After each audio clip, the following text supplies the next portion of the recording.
does something come out of nothing? How do we have a universe that comes out of nothing? Astronomers believe there are 2 trillion galaxies in the observable universe. Scientists are still trying to figure out how all of this arose, seemingly out of nothing. Well, it turns out if you apply quantum mechanics to gravity, then in fact, space itself becomes dynamical, and universes, spaces themselves, and time can pop into existence where there was none before. So you can create whole universes where there was no universe before.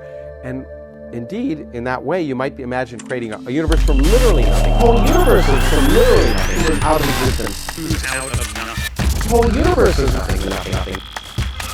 Wait, our universe popped into existence from literally nothing? There is no cause for all of this? So, straight up nothing. No matter, no creator, then poof, the universe? That's actually the story some atheist scientists are peddling right now. Sounds pretty desperate to me. Stephen Meyer, a philosopher of science and best-selling author, explains how atheists got backed into this corner.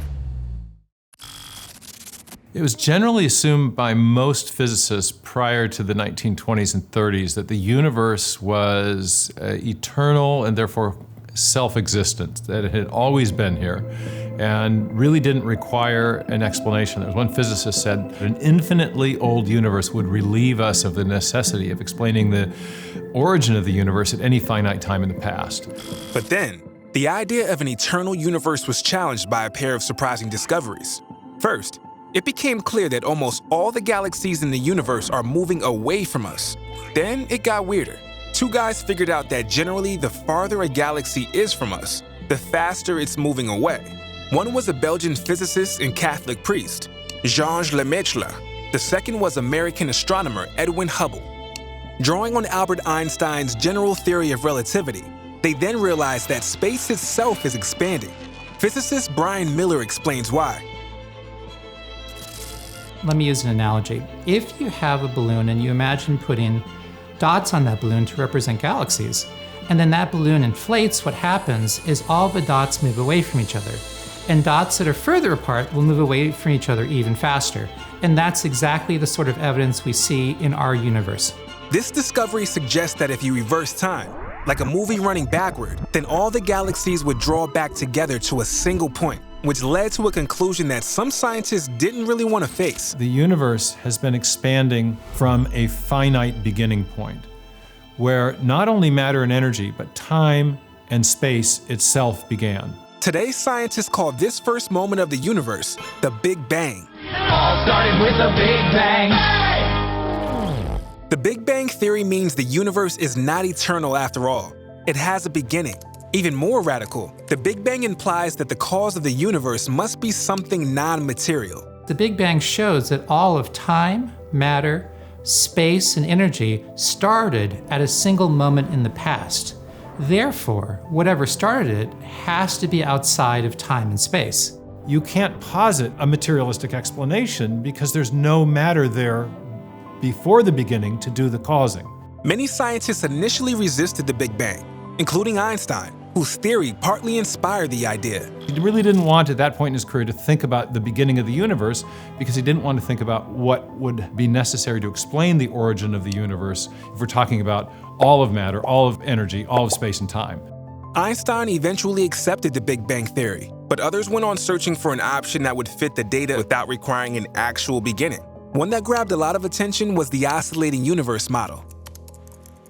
The universe would be expanding outward, but then as the expansion slowed, the matter in the universe by gravitational force would cause the universe to recollapse.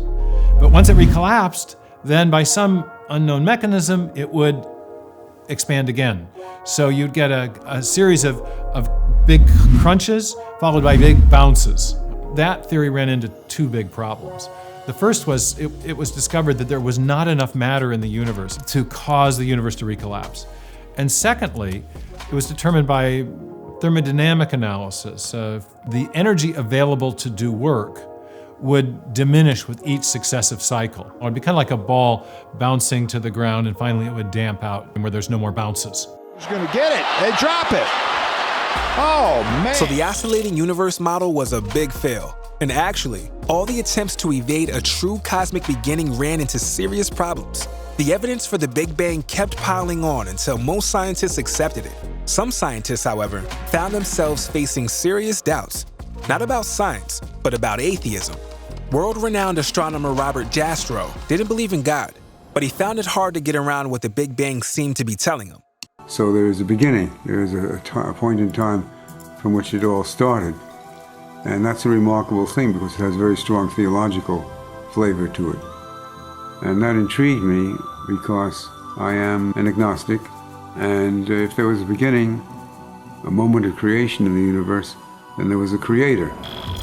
Of course, a lot of scientists still resist going where the science seems to be leading. Take physicist Stephen Hawking. Before his death, he proposed a new argument against the need for a cosmic creator. Because there is a law such as gravity, the universe can and will create itself from nothing.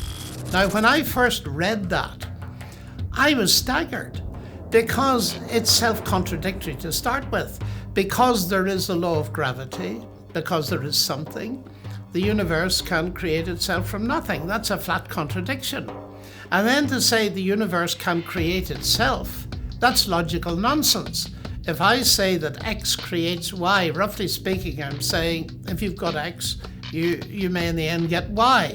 But if I say X creates X, then that simply proves to me that nonsense remains nonsense even if high-powered scientists say it.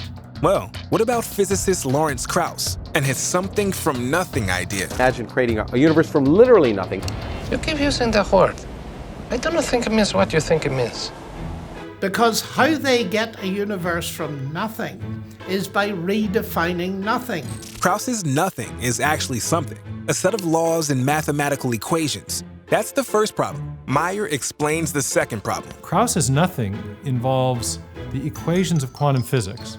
And equations are mathematical entities. And mathematical entities are abstract concepts, always exist in minds. So his nothing seems to imply the need for a pre-existing mind.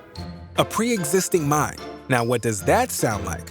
The Big Bang provides very, very strong evidence pointing to God. Because it shows that everything started, all matter, time, space, and energy, at some point in the past, that means that something had to start it.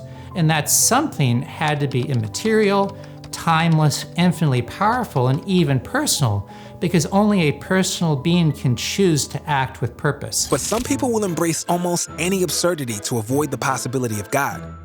You say there are 3 different types of nothing.